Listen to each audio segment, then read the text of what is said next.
Greetings, and today the roadmap for Gwent for 2020 has come out. They did a stream on it at 9 o'clock PST this morning, for me anyway, because it's PST here. And I didn't get around to watching it until after they put it on YouTube because I was at work, unfortunately. I was trying to listen into the stream, you know, sneaking my headphones during work while my boss wasn't looking, and I got a couple of things in, but I didn't fully watch it until my lunchtime. And I did catch quite a lot of, I think I caught everything that they were doing, but obviously it's an hour-long stream, so I didn't really want to put everything in this video. So before I get started on my thoughts of the roadmap, if this is your first time on this channel, I like to do Gwent content, so if that's your kind of thing, please leave a subscribe for the channel. And yeah, let's start off. A lot of their, well, just to kind of sum everything up that they talked about in the roadmap, nothing was concrete. Like, a lot of the stuff they were still shrouding in mystery in a little bit, and I like it because it means that they are definitely working on Gwent, which means we haven't been totally abandoned. There are a lot of things. I actually wrote notes, believe it or not, so that I know what to say and when to say it. Like, I wrote down which time I'm gonna talk about certain things. Unfortunately, I might not play the whole video continuously. I might skip some parts just so I can get to the parts that I'm, like, you know, trying to make my take on, because my guess is that most of you guys have already watched it. But if you haven't watched it yet, of course, I'm gonna leave a link in the description below for this video right here, so you guys can check it out for yourselves. And yeah, without further ado, let's get started. The way it's gonna work is I'm just gonna play segments of the video, and if there's certain times where I'll stop to say something, like sort of my thoughts and what they're saying, feel free to leave your guys' thoughts in the comment section below. I'd like to know what you guys thought about all this. They are mentioning a lot, and yeah, so let's get started. It's been actually 1 year. You're right. Time flies. Time flies like an arrow. Fruit flies like a banana. What? You know that? No, Okay. no, don't mind me. All right. All right. These dad welcome jokes. to the road I don't know if stream. Pablo's a dad, My but name I is know Pablo Bujan. I'm Jason's a always dad. joined by Jason Slama. Yeah. Exactly. Game director for That's Gwent the Witcher card game. Mm-hmm. How are you, Jason, today? I am beeping sick. There you go. For everyone playing bingo. Bingo, we already Let's got go. one. You got it. That's as close as you'll get, I hope, this evening. Someone, Yeah. I think it's mentioned that someone tried to get him to swear. Okay, I just wanted to be here. And he for did, that he one, did. 'cause Spoiler I've alert. been wanting to do this for so long. Yes. Not, it wasn't that We one, have but he did. a lot of things to talk about today, and it will take some time. But we need to start with the recap of 2019. I think that's what we'll start with. Yep. And after that, we'll talk about the immediate future. Yes. We'll also talk about the things we want to improve moving on to next year. Yep. Esports, of course, because that's the topic that everybody's waiting for, and Android release. That's also something that we need to cover today. Yep. And apart from that, at the end, we'll have a Q&A session where you can ask Jason questions. You can also ask me some questions if you have any for me. Another Q&A. Yes. Yay. And we'll try to answer as many as possible. We're going to get some before- awkward questions, aren't we? Okay, so they just did their sort of rundown on what they're gonna talk about. I am covering most of the stuff they said. The one thing I probably won't like go through the video with is the Q&A, but I did write down sort of some of the questions that they had, that weren't mentioned throughout the stream. So I'll be covering that as well. But as for the other ones, like they did mention esports, which is great. Android coming out, new expansions. The past and future. The past I'm not gonna go over so much because, you know, you guys already know what happened in the 2019 of Gwent, but it's good that they're recapping it to let us know what they thought about the stuff that they made. They were happy with quite a lot. We were happy with quite a bit. There are some things that they weren't so happy with, some things we weren't happy with. Makes sense. It's a card game. Don't expect it perfect the first time, which is why I like the updates that they were doing, like, let's say every month, and then there were these hot fixes that were coming out occasionally, which was great. So it's good that we're seeing, you know, a good review and then a future. I think it's a good way to sort of reflect on how the game's going and would contribute overall to the success. So I'm just gonna go straight to the recap. I did write down the time, so We've made in a long time. And yeah, we knew we needed to just keep moving forward while figuring out the game, and the expansions have been a key milestone into adding key content into the game and helping us figure shit out. So we started off with Crimson Curse.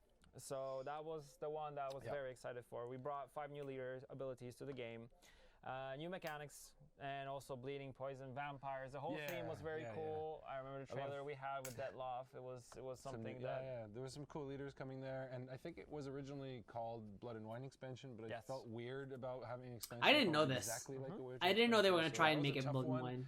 to try and glue all this artwork that had already been made and turn it into a coherent expansion. And from then on, it got a little bit easier as we had more freedom to make new stuff. Yeah, exactly. And then we moved on to Novigrad, where we introduced a new faction. Like we were teasing that we're working on a new faction, and we weren't going into specifics until we actually introduced it. And we went with something different, and we introduced the Syndicate. Right? It was really fun to add a new piece of lore. I especially enjoyed writing those lore papers. Yes. It was a lot of work.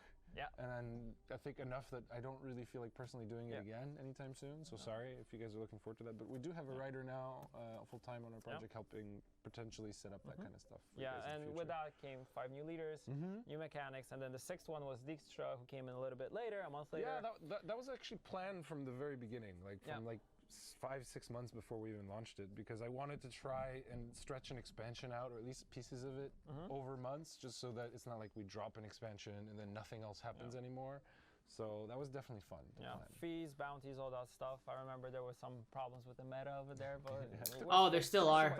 I mean, there's a lot of new mechanics with Syndicate. Not seeing much of Syndicate lately in the pro rankings, but it's still a problem. Like, yeah. But I guess they're assuming it was happened before the Iron Judgment came out, so before Syndicate got a major boost. Yes. And then last one was Iron Judgment, which was named in the beginning Rise of Radovid, and it was the Rise of Radovid. I wanted to bring Radovid back. Didn't feel much like it, but Northern Realms did get a massive rework. Armor themed than Radovid. It's hard to make a whole expansion around one character from one faction, so we kind of had to figure out a way to brand it a bit differently. But I'm really happy with how that one turned out, especially the trailer. I think it's my favorite trailer this year so far. Yeah, it was mine really too. fun to make. Yeah, it was a lot of work went in from the whole team actually to make that trailer work. Yeah, that was a tough awesome. one for us. Yeah, the trailers for all the expansions and all our new video content is actually. I can make it full screen now. It's this year, so let's. What does mini player look like? Oh wait, there's been a learning curve to. Nope, ignore that. That doesn't work. I thought it was what I thought it was. We'll do this. Armor mechanic, defender mechanic, so all these things that we wanted back into the game. So yeah, the trailer was awesome, like you said. I loved it. It was really fun. Apart from that, we continued what we. So I obviously told you guys know that I'm not gonna go through sort of the whole video, just because I'm gonna assume A, that you guys have already seen it, and B, that if you guys are getting mad at me doing this, I'm so sorry. I just want to sort of go through the most important notes that I got. So they kind of covered the recap there with the release of Iron Judgment, Crimson Curse, the new faction from Novigrad. One thing that was that wasn't really an expansion, but something they did as well was decoupling leaders from skins, as you guys obviously already know.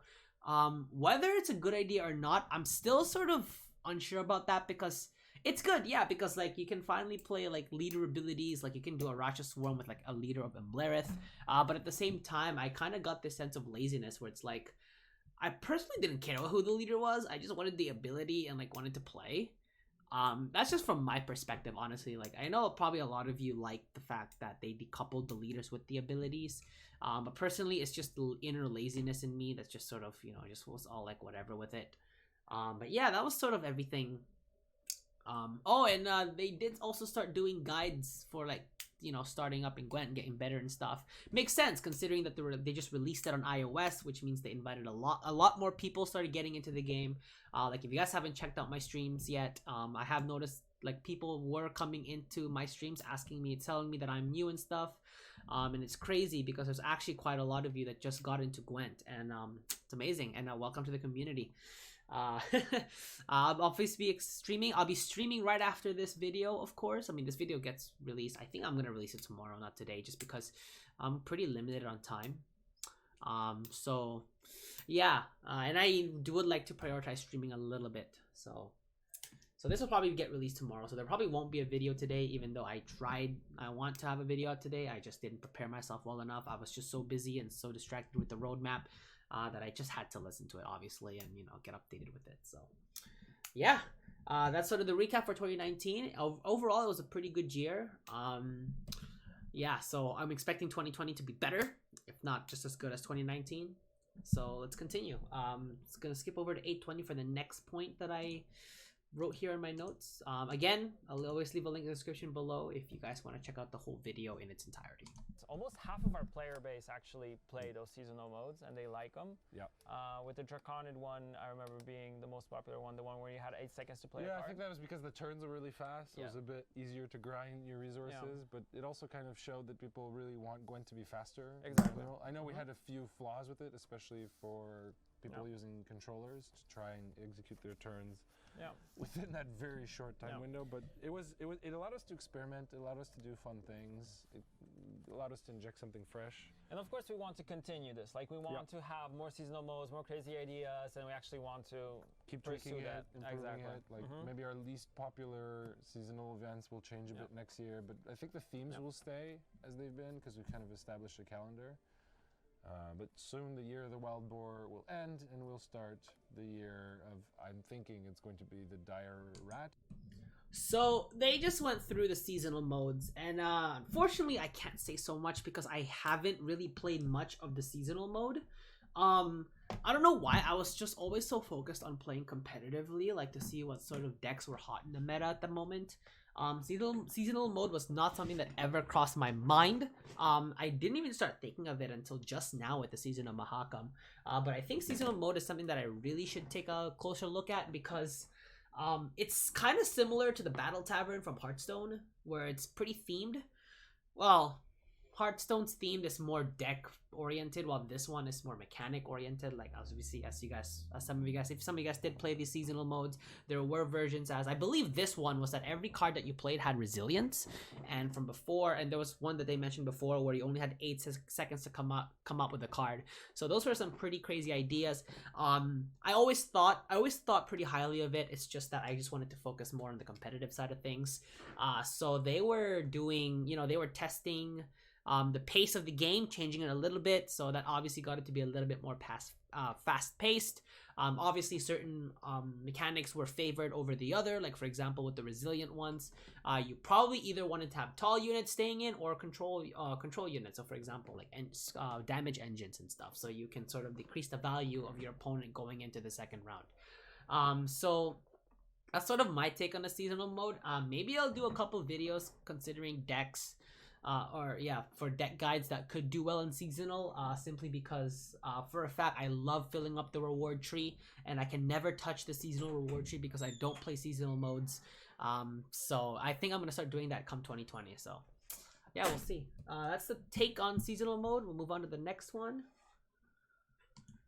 Overall, because, but it's nice to share a deck, here's my deck, what do you guys think? And I have seen people but still I like the idea of the library overall, because but it's nice to share a deck, here's my deck, what do you guys think? And I have seen people using it that way, rating it. This is what my deck is, can you guys give me some tips? Although I actually like the idea of having this community element where someone creates something, adds a video, how to use it, how it works. I love it. I love that. So that one, they were just mentioning the Gwent library, which is a pretty good resource in my opinion. It's where I get most of the decks that I like to play. Sometimes I would tweak a card or two just to make it fit my gameplay. I think most of you guys that have sort of found me through my videos, I post them a lot on gwentup.com. I do sometimes post on the Gwent library. I just find Gwentup a little bit easier to do because with the Gwent library, you kind of have to go into the game and share the deck. In some ways that could be easier as well. But I'm just not usually into the game when I try to do research or when I try to like find out which decks are good.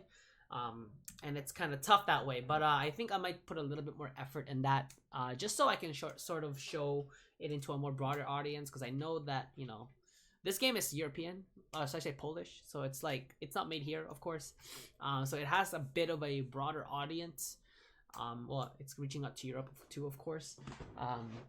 So I want to use as many resources as possible that are available to me for me to share my decks to you guys. You guys can think it's for publicity. It really isn't. It's just a way for me to share my decks, and it's a really good way for people to sort of come in and talk to me about, like, whether this deck needs work or not, because I don't like assuming that anything that I make on my own is ever perfect. I always believe that, with your guys' help, I can make decks that are pretty strong and that can do pretty well on the competitive side of things.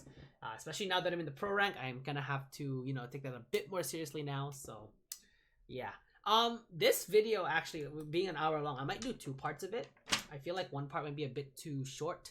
and I don't want to upload like a 50-minute long video. So maybe I'll stop somewhat halfway point, and then we'll continue in the next video from there.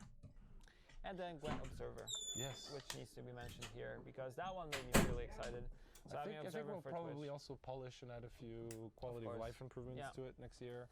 Yeah. It's something that we think is important to spend a bit of time on. We juggle a lot of things in a year, guys. Like, wow. Yeah. It's impressive to me. The team was able to come together and achieve so many goals, small and big. It's been very scary, and you're juggling a lot of things and a lot of topics, but definitely the team really came together this year. And I also really remember proud of like what they did. throughout this year, like shifting focus from one thing to another. Like, guys, we need to stop working on this. We need to focus on this more because, especially. So I'm gonna cover this here. The first thing I want to cover there is the mention of Gwent Observer, which of course is the Twitch add-on for streamers to use so that their viewers can see sort of the card abilities when they hover over it, which I think was a really good idea. I've had a couple people that come in and be like, how come your Gwent Observer is not working even though it's turned on? And I'm like, oh shoot, I didn't even realize that. Which is why I like that you guys are giving feedback for that kind of stuff, because I'm now able to get my Gwent Observer working, so you guys can now see what cards I play, especially considering, like, with my point making before, where people were coming in that were relatively new to the game. Having an what do you call it? An extension for Twitch like Gwent Observer is actually pretty useful. And they brought up a point here about how they were trying to do many things at once, and that's my only main concern with the development of this game, is that they're trying to do a lot. Nothing wrong with that. Don't get me wrong. There's actually nothing wrong with that, and this may come across as a little bit of an unpopular opinion because of me saying something like that. But I feel like I totally understand where they're coming from in terms of like stuff that needs to be improved. Things need to be balanced. But I think it's better if they sort of have an organized list of doing things. I'm pretty sure they have this, which is great. But I just don't want them to go back into that situation.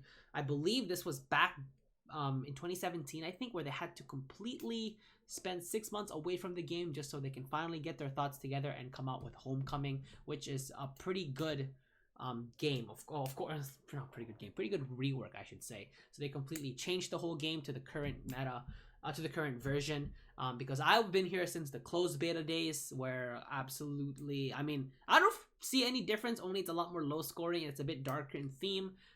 But at least it's making it more, what they mentioned, they're changing the quality of life. They're making it a little bit more dynamic, if that makes sense, like in terms of their animations and the music and stuff like that. It is amazing. I've been following this game since closed beta, and I'll still continue to follow the game. I was so hooked on from The Witcher 3, so like it's really good to see how much the game has evolved. I just don't want them to be, focusing on one thing and then changing to the other, and that happening way too often in 1 year. So that's my only main concern. That was about it for that. Now let's move on here. Let's move on to the next point. I will be skipping a bit. On test flight, I was like, wow, this game works smooth. Yeah, butter. there's definitely improvements that we want to make. Like, there's, I think, a little setting that we never turned on that stops the game from your phone from going into sleep, which is actually really annoying when you're in the match and your phone locks and you lose internet connection. I've had this problem a lot. I was playing a game, and then my opponent purposely, oh not purposely, but like takes his time to play a card, and then my phone would go dark, and then it would go to sleep, and I'm like, what the heck? I gotta open my phone, unlock it, go back to the Gwent game, and hope it's still there, because if I get disconnected, it costs me the game. Not a good thing. So definitely a good idea to definitely fix that so that the game stays locked on while I'm playing a game. I find it kind of annoying because I have to keep tapping my phone every time. And I have a funny story to share actually about Gwent on the iOS. So we're gonna skip over actually to the video that they make, sort of recapping and stuff that are coming out. I'm not gonna say a word during this video, so please enjoy it and let us know if you like it. 2019 was it's a recap video. Gwent the Witcher card game. We had Free expansions, Crimson Curse, Novigrad, Iron Judgment, And we are working on the next one. 12 updates, 9 hotfixes, new faction, the Syndicate, 270 new cards with awesome premiums. new audio. I did a weird thing with my eyes. Faster animations, Drag and drop. smoother gameplay. Deck builder improvements. A lot of QAing to do. Tons of new I'm gonna cards. take off my So face many here for a bit. vanities. New borders. New titles. New avatars. New card backs.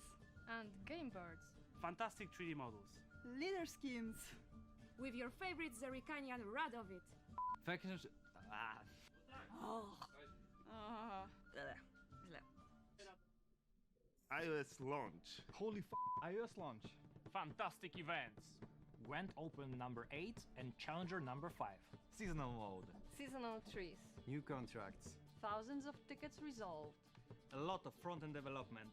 Over 20 live events. Faction challenges. Leader challenges. Gwent partners. Twitch extension, Gwent Observer. 16 new leaders. Rise of Radovid. And we made a wonderful good run animation.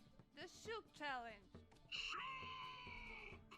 Letters from Walter Veritas. 12 new mechanics. Many new keywords. First time user experience. Tutorial changes. And many newsletters. Over 40 tweaks. 11 streams. Hundreds of new forum users. Thousands of tweets. Almost 14,000 people on our official Discord server. And we're planning some cool stuff for coming holidays. Alright, finally! Let's go! It wouldn't be possible without you, the Gwent community. So now we would like to thank you. Muchas gracias. Thank you. Thank you. Dziękuję. Wielki dziękuję. Mijesket. Thank you. Teşekkürler. Dzięki! Спасибо. Dziękuję, siabry. Thank you. Dzięki. Grazie. Merci. Thank you. Dziękujemy. Огромное спасибо. Mulțumesc frumos. Valeu, galera. Thank you. Dziękuję. Obrigado. Cheers. Dziękuję. Спасибо. Thank you. Dziękujemy, dziękujemy. Thank you. And we're back. And thank you, because that was the most important message of the video. Thank you for sticking with us. Thank you for being part of the community. Like I said, thank you for welcoming new players. It's a lot of fun. Thank you for all the ongoing support. And also thank you for the bad messages, because we also like those, don't we? Yes, we do. Yeah, I love those. All right, let's talk about the future then. Yeah, let's jump into it. So, yeah, Android release. I think that's the big one. That's the first one, but first let's answer a very popular question: why we went iOS first? Yes. So we went iOS first for many reasons. It was a bit easier for us to develop less devices, that's for sure. That's the common one. But it also gives us a lot of opportunity while iOS is live to really polish the mobile experience before we go to Android. It would have been a bit too much for us this year to do both at the same time and do the expansions and do all these quality of life improvements. So we had to delay one of them. But on the plus side, and this has been mentioned by people, and I really believe it's true, I believe the Android version will come out better than if it came out now, just because it'll get the advantage of everything that we've learned and that we'll be doing for iOS during that time. So That's a good point that they're making there. The only thing that made me kind of mad about this is, obviously you guys don't know this about me because I don't point it out, but I do not like iOS. I don't keep it a secret with my friends outside of the camera. But the reason why I don't like iOS that much is I guess it's more of a pride thing. Like, I've just always owned Android all my life, and I've always found their interface a little bit easier to use. Like, I have a new iPhone 11. It has no home button. Like, I don't know, like, I'm just not used to it, you know? And their interface is a little bit different, of course, which makes me a little bit more mad.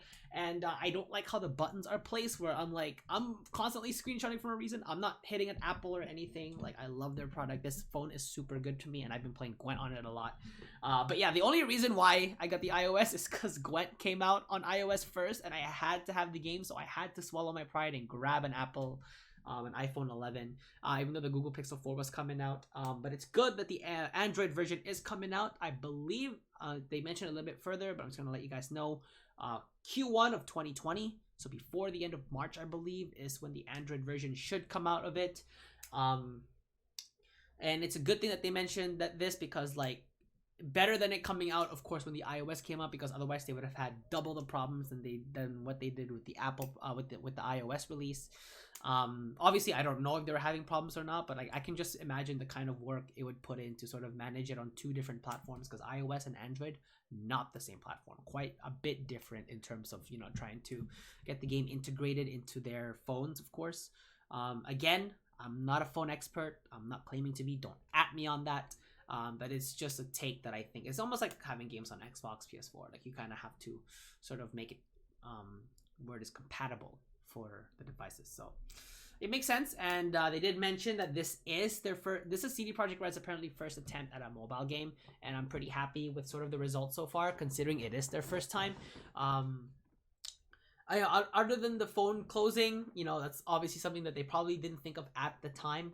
I'm glad that they've, you know, caught on to it, or they've gotten our feedback on it, or I'm not quite sure because I don't follow that stuff enough. Yeah, so pretty happy about that. But unfortunately, this first part's gonna end off with a bit of bad news, because this is the last thing I'm gonna do an opinion on before I continue on with part 2. So we're still learning how mobile works overall as a platform. And back in 2017, our intention was to provide console players with the same level of support as on PC. So we can confirm that. We can confirm that, and we'll give you a more specific date in the near future, I hope. Yeah. All right. Let's talk a little bit about consoles now. So when we launched Gwent back in 2017, our intention was to provide console players with the same level of support as on PC. Yep. However, having just launched Gwent on iOS and with Android, like you mentioned, coming next, the number of supported platforms would significantly increase in this time. And look into the future, we don't think that we can support fully the number of growing platforms and, you know, having the same level of support on them. Yep. And of course, considering that PC and mobile is the biggest one, for us at least. Yeah, for us at least, and where the most players choose to play, we have made a very tough decision because it wasn't easy to discontinue support of the console version of the game. Yeah. Yep. So I'm gonna stop it here, but there is something else that they mentioned with the PS4, which I'm just gonna sort of talk about. Yeah, so it's no longer gonna be supported on console, which is actually very unfortunate, but at the same time also understandable. Because the thing with these card games is there's a reason why they're rarely released on console. Like if you take the really popular hard card games, like you got Hearthstone, not on console. I'm not sure if the Elder Scrolls Legends is on a console. I might have to look that up. But it kind of goes back to my previous point of, like, you know, the amount of effort that it takes to support them on every platform. And with the growing amount, with an increase of growth in players wanting to play the game, it might be a bit too much for them. So as you guys know a lot, console always gets the short end of the stick. PC Master Race is a thing, unfortunately, for a reason. But it makes sense that they're sort of prioritizing it for iOS and Android, which makes a lot of sense because you can play it obviously on the go. Be more time for you to play the game. I'm pretty sure next time I bus, which probably won't be for a long time, but whenever I bus, I'll definitely shoot a game of Gwent or two, no problem. I think it's just more convenient that way as opposed to carrying around a PS4 and a TV and, you know, just wanting to play it. But the thing that I'm not gonna play here, but they did mention, is that you can copy your progress. Yeah, I'm just gonna play. I'm not gonna. So what does this mean? So starting from December 9th, Gwent consoles will be essentially frozen in its current state. So there will be no updates, no new seasons, no new expansions or content drops. Real money purchases will be disabled effective immediately. Yep. So we're not spending money on something that we're no longer supporting. Exactly. So nobody feels like, you know, it's not gonna, you know, you cannot be spending on something that's not gonna be supported. And yeah, matchmaking with other platforms will no longer work. And we won't be on the same version yet. Yes, so that's so we'll be on a different version. That's tough. And after 6 months of this frozen update state, you know, starting from now, Gwent will be delisted from console stores. Yep. However, we talked with our partners and we've come up with a solution to. This is the part that I was going to mention. Impact in this of this move, of course. Yep. And all Gwent players on consoles will be offered an option to copy their account progress and purchases from their current platform to GOG, which will allow them to play on mobile PC platforms. and mobile platforms, of course. And this opportunity will be available during the whole 6-month period until shutdown. Yep. So we're letting you keep all your stuff, basically. Yes. And we pretty much believe that this is a good solution for the affected players. So like you said, your progress purchases won't be lost. Yep. So you'll have an option to copy everything. The process will be very easy. We will have an account copying website, so a dedicated website for this, where you will be able to log in. This will launch on the 9th of December. Yes, well, very soon, next week, yeah? Yeah, next week, Monday, exactly.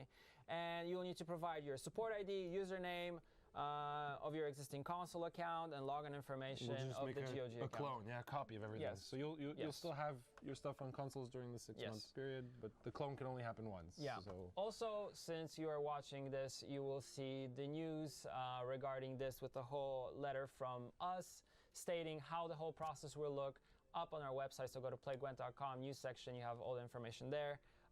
Because like I said, we're just highlighting some of the things that will happen. Yeah, so is that where they ended? Yeah, and of course, the most important things is that you will have some features back now, since you'll be playing on mobile. Yes. So yeah, this is what we want to do.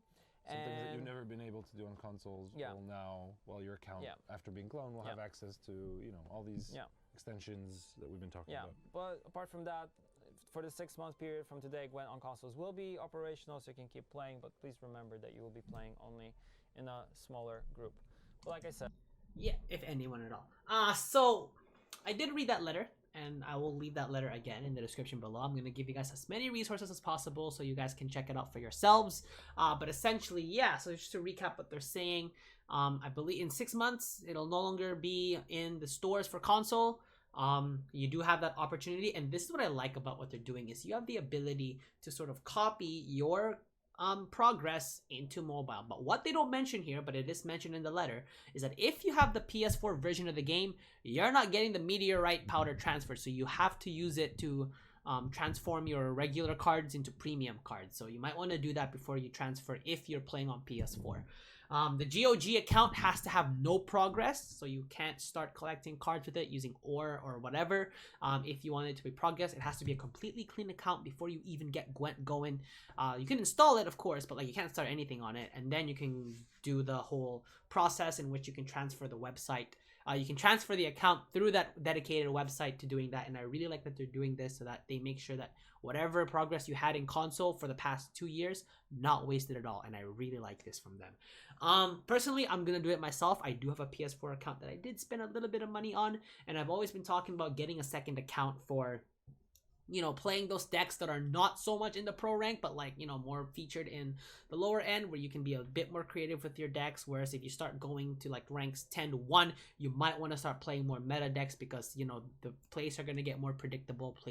Decks are going to get more predictable. If you can counter a deck, you win. If you can't counter a deck, you pretty much kind of lose. It's kind of rare that an anti-deck, or it's not called an anti, what do you call it? A counter deck? A deck that just completely counters? Anti-meta deck, there it is. An anti-meta deck does show up every now and then, but obviously when you face different kinds of factions, it's just not gonna work. So that's gonna be sort of an update to my channel as well, in which I'll be doing more on the lower side of things if you're starting, because I don't want to show new beginner players a deck that's played on the pro ranks, and it's oh gosh, this is so intimidating, they're all so crazy, they're thinking so hard.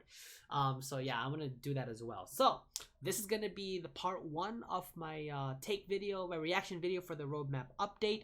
Part 2 will be coming out on the same day. I'm just gonna record it right after this, because I don't want to upload 50 minutes of footage. So yeah, so we'll be looking for part 2. I'm not gonna do my outro just yet, because technically we're not done. I'll catch you guys in part 2.